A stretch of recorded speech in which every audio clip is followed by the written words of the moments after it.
Saludo a Javier Tello, él es experto en salud pública y pues recientemente publicó un libro sobre el desabasto de medicamentos en México.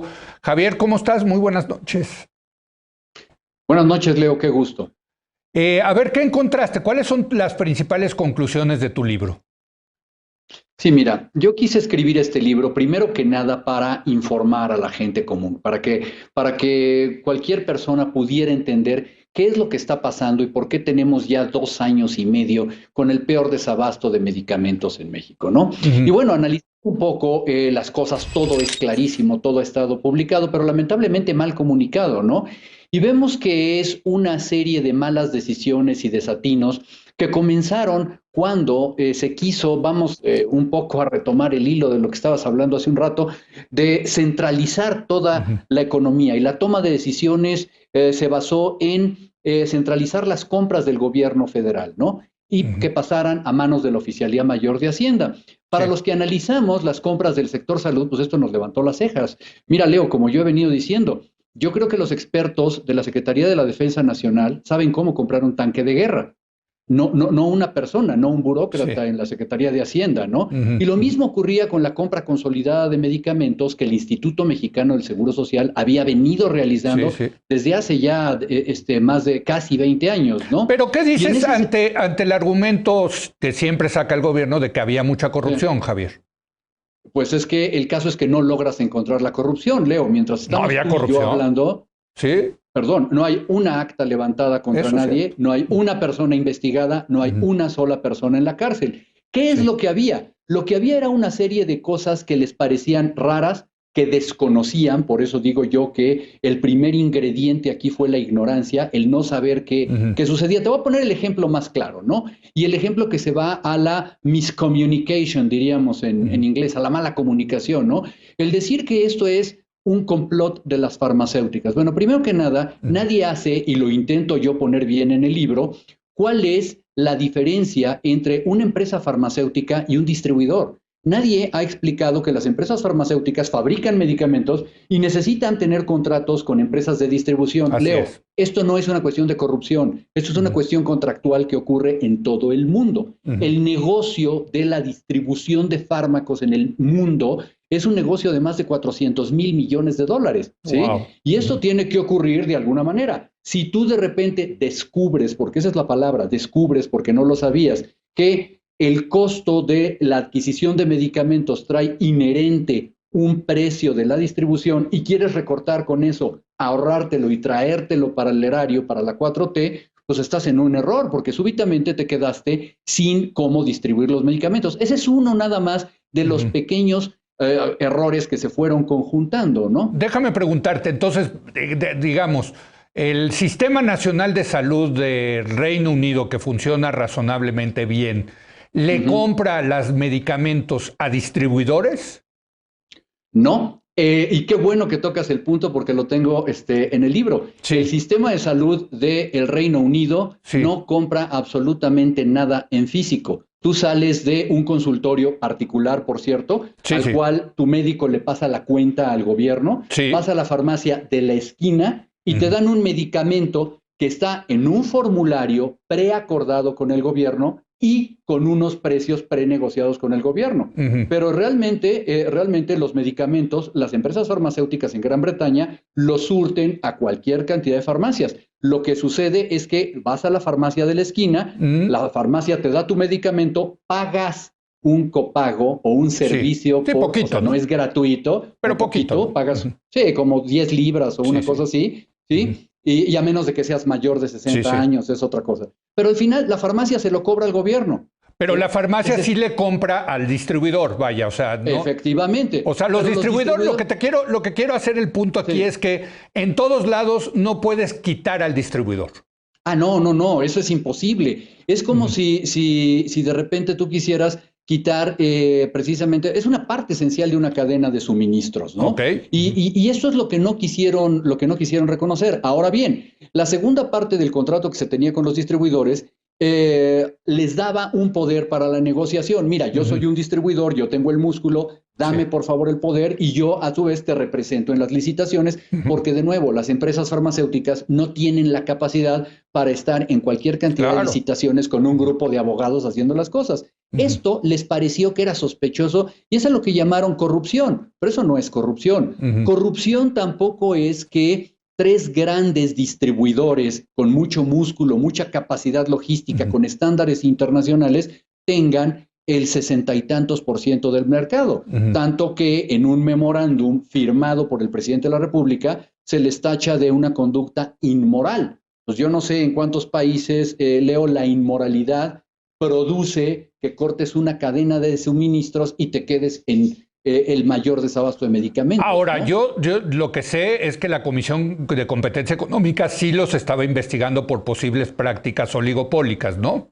Es Ujú, correcto, pero no lograron encontrar nada ahí. En ujú, mi libro pongo precisamente lo que la Comisión de Competencia Económica encontró en determinado momento fueron, uno, prácticas de colusión de precios que no afectaban directamente a las compras públicas. Sí, de hecho puso unas sanciones ujú. enormes Sí, a un sí. grupo de farmacias que se coludieron para fijar los precios, pero afectando al sector privado, Leo, no Mm. no Ok, al sector interesante. público, ¿sí? Ujú, Es decir, no tenemos una evidencia documentada de la corrupción, pero lo mejor del caso es que llegaron con esa decisión previa sí, a la toma de gobierno. Tú recordarás que sí, entonces sí. Carlos Ursúa, que Ujú, iba a ser el secretario de Hacienda en 2018 apenas, ujú, ¿sí? Anunció que las compras se iban a centralizar y ahí fue ujú. donde comenzó todo el problema, ¿no? Correcto.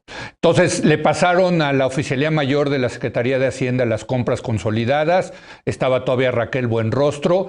¿Y qué pasó?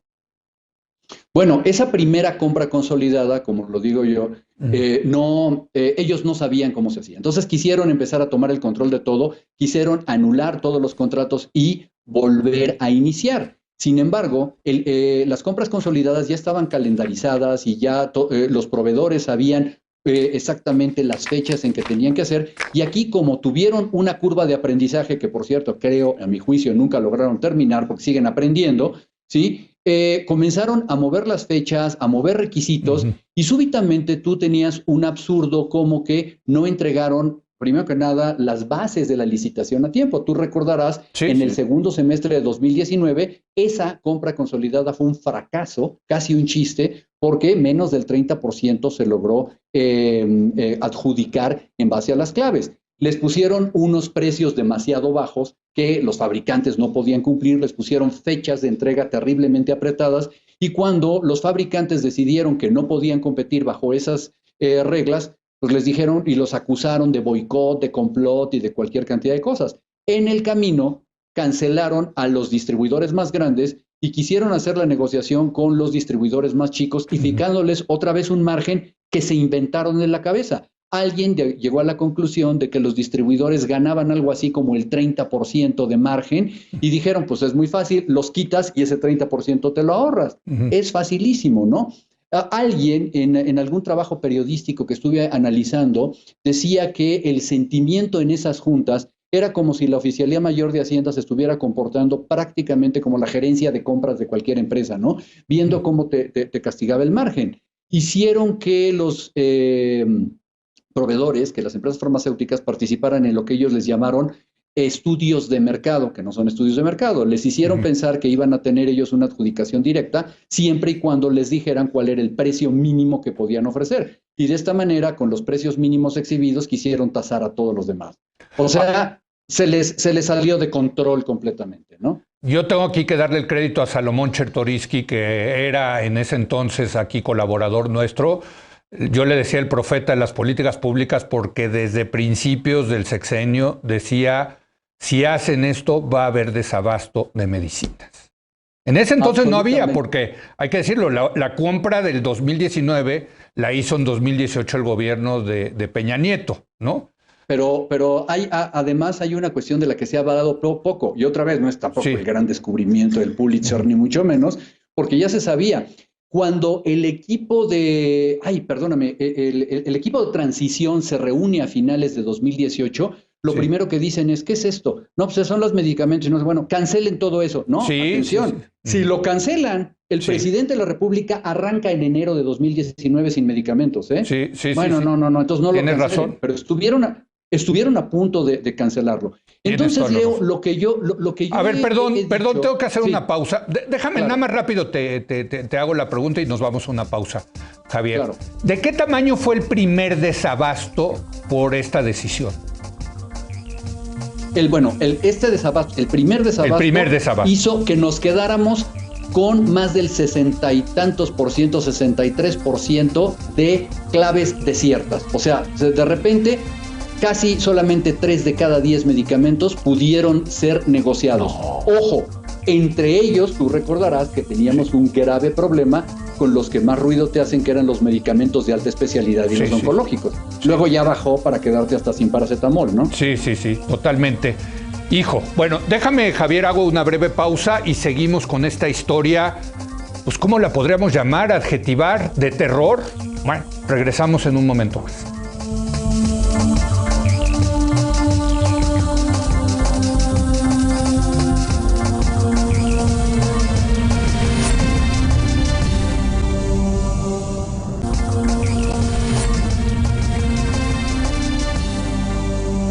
Regresamos, estoy teniendo una charla muy interesante con Javier Tello, él es especialista en salud pública, sobre el tema del desabasto de medicamentos durante esta administración. Javier, por cierto, escribió un libro al respecto. Javier, entonces, el primer desabasto en este intento de centralizar la compra por parte de la Secretaría de Hacienda, lo que nos estás diciendo es que más del 60% de las claves de las medicinas no llegaron a los hospitales. Es de terror. Pero por supuesto, esto fue lo primero que ocasionó un gran pánico, ¿no? Y aquí hay una cuestión muy importante que también narro yo en el libro y que hoy en la mañana, tan pronto como hoy en la mañana, lo vimos de nuevo en la presentación del secretario de Salud. Hasta el momento, Leo, no hay un solo sistema en el que tú puedas rastrear en dónde están los medicamentos. Que si ya fueron a comprarlos a Europa, que si los van a traer de no sé dónde, etcétera. Pero, y nos dicen, ¿sabes que ya se compraron 1.323.914 piezas? ¿Esas son muchas o son pocas? Porque yo no sé si faltan 7 millones o si nada más faltaban tantitas, ¿no? Nos dicen, es que ya se surtieron 340 claves. Bueno, 340 claves de 900 claves o 340 de cuántos, ¿no? No es rastreable. Por lo tanto, tú no sabes en dónde vas a encontrar qué tipo de medicamentos. Y yo quiero, precisamente, como ha sido la intención de mi libro, explicarlo de una manera muy clara. El hecho que te digan que tienen y que compraron 1,5 millones de piezas, yo no sé si son 1 millón de piezas de qué cosas, si son grandes productos de alta especialidad, o son jeringas, o son guantes, o son condones, aspirina. O son qué cosa, ¿no?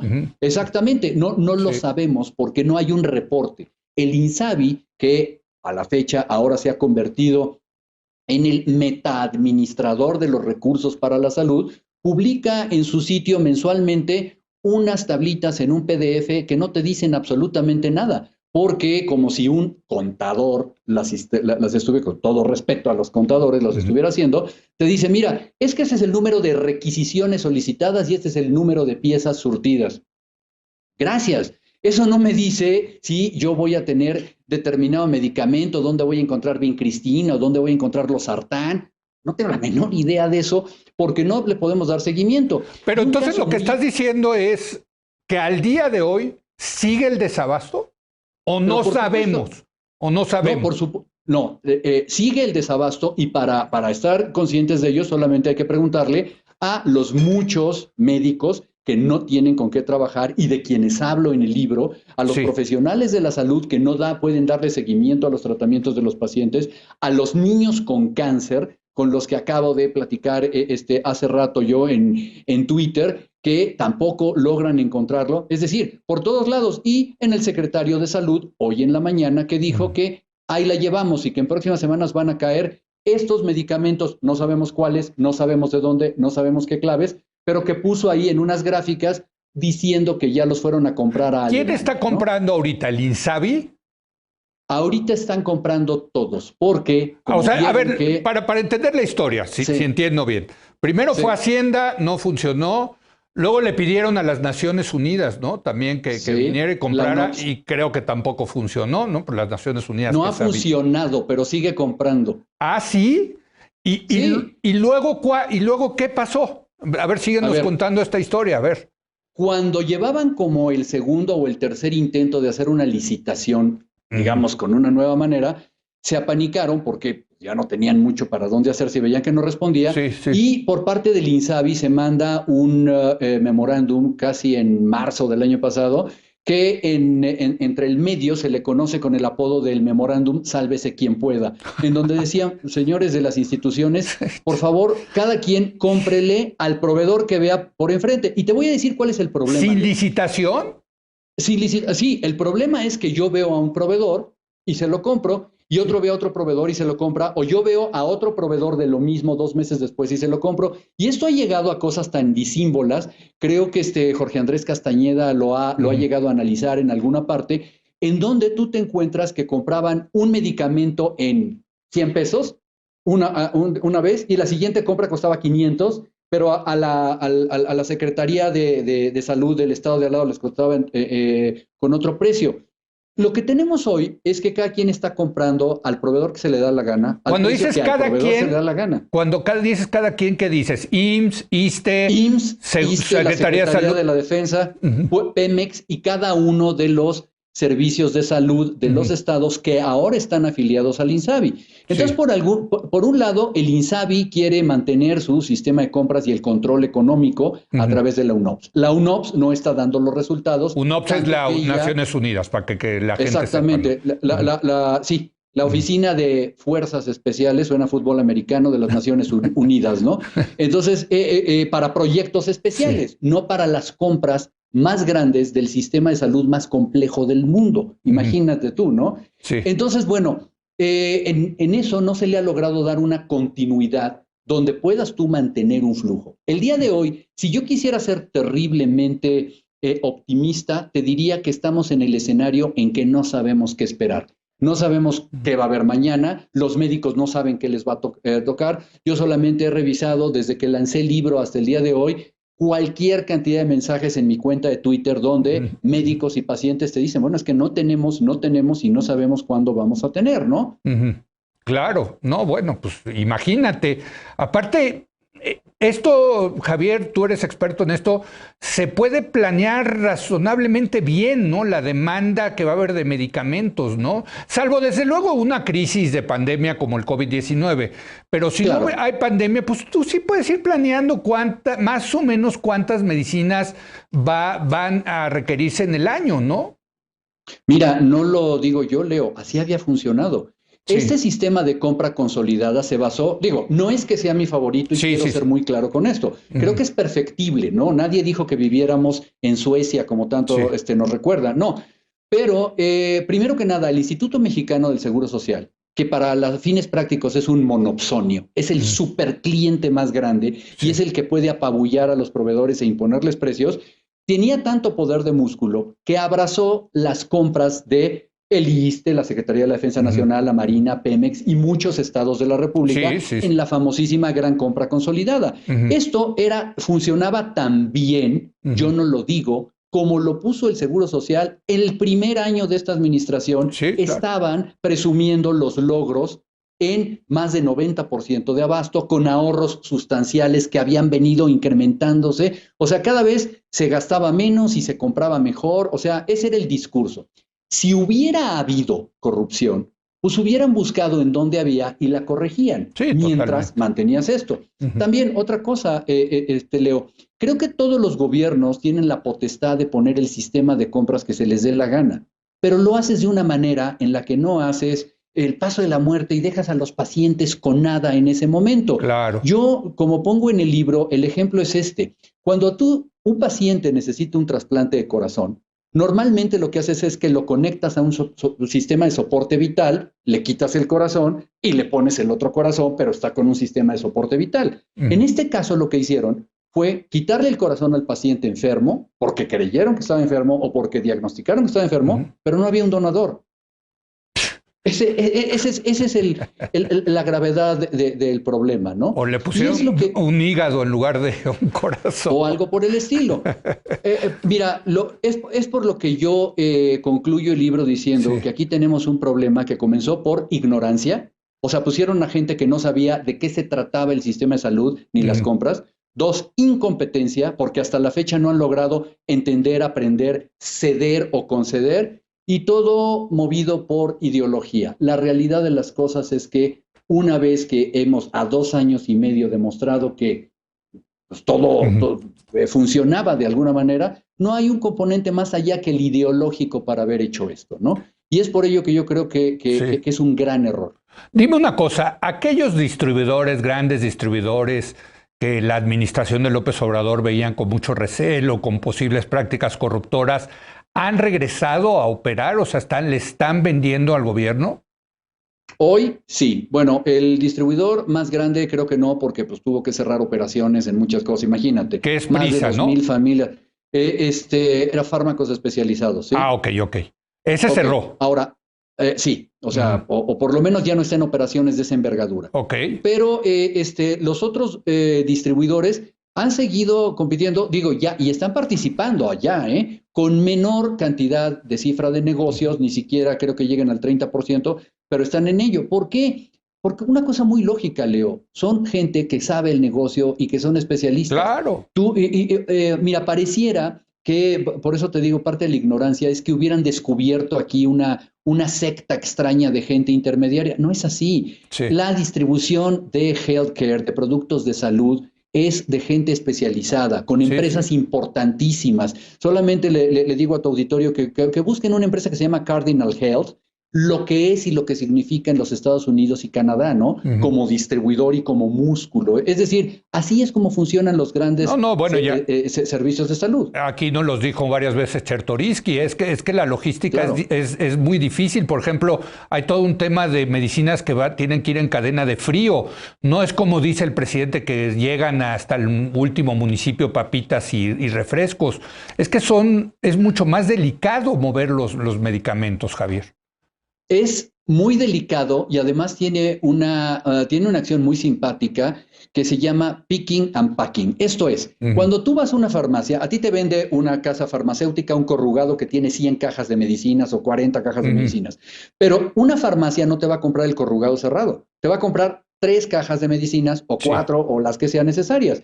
Entonces, el distribuidor lo que hace es abrir el corrugado, agarrar esas cajas de medicinas y ponerlas en una caja donde le va a poner 3 de este producto, 10 del otro Ujú. producto, 20 del otro producto, y esa caja, esas famosas cajas, eso así es en todo el mundo, Sí, llegan a cualquier farmacia privada o en este caso de México del sector público. sí, Eso tan especializado y en tiempo, sí. ¿sí? Y con lo que tú me estás mencionando, vigilancia de temperatura, seguimiento por telemetría, etcétera, Ujú. etcétera, todo eso se tiene que hacer con alguien que sepa hacerlo. No vas a tener a cualquier empresa logística, ¿no? Sí, bueno, es un tema de logística muy interesante, por cierto, fascinante. Déjame hacerte una última pregunta, Javier. Claro, También hay desabasto de medicamentos en el sector privado. ¿No tiene sí. nada que ver con esto o están relacionados? Están relacionados porque paralelamente lo que tú ves, ¿sí? Ujú. Y esto lo dicen ya las organizaciones farmacéuticas, lo que está ocurriendo es que muchos pacientes del sector público están yendo a las farmacias privadas a adquirir sus Mm, medicamentos. ujú. Lamentablemente por su cuenta, porque, ojo, hay Sí. una parte terrible y muy dura. A través de la nueva incorporación del INSABI y este cambio constitucional, todo debe de ser gratuito. Por lo tanto, ya no hay cuotas de recuperación en los Ujú. hospitales. ¿Y qué crees, Leo? Te prohíben que los médicos te prescriban algo para que lo vayas a comprar tú para tu paciente. Entonces, ni te dan los medicamentos en el hospital los que no haya, pero Sí. está prohibido, so pena de levantar un acta administrativa contra el médico, que te dé una receta para que salgas a la calle a comprarlo. Entonces, bueno, no son todos, pero mi tía, la que tiene hipertensión, puede ir a comprarse sus pastillas a la farmacia y Sí. no pasa de que ella termine pagando de su dinero, cosa que no debía haber sido, ¿no? Pero Ujú. sí, efectivamente, la falta de medicamentos del sector público está afectando ya al sector privado porque viene en cascada la gente que está buscando los medicamentos allá. Pues Javier, muchas gracias. A ver, presúmenos tu libro, título, Sí, dónde se puede conseguir, en fin, ¿no? Mira, La tragedia del desabasto es una edición de Planeta y me va a dar mucho gusto que lo lean, Leo, porque no solamente habla de esto, no es un libro de datos gráficas, habla de historias humanas. Hay historias de pacientes, historias de profesionales de la salud. Es un libro que yo hice con mucha dedicatoria muy personal hacia los pacientes y hacia los profesionales de la salud. Sí, y en particular aquí los hemos entrevistado, los padres de niños con cáncer. Qué barbaridad, qué historia esa, ¿no? Que hasta dicen que es politiquería. Hazme el favor, Javier, qué barbaridad. Sí, no, eso es terrible, terrible. Terrible. Te agradezco mucho, Javier, y felicidades por este libro. Muchísimas gracias a ti. Qué gusto saludarte, ¿eh? Y gracias por la oportunidad. Gracias. Hombre, pues vaya historia, caray. Vaya historia. Qué cosa. Bueno, terminamos la edición de hoy. Gracias por habernos acompañado. Yo lo espero mañana en punto de las 10 de la noche, cuando otra vez sea la hora de opinar. Aquí nos vemos.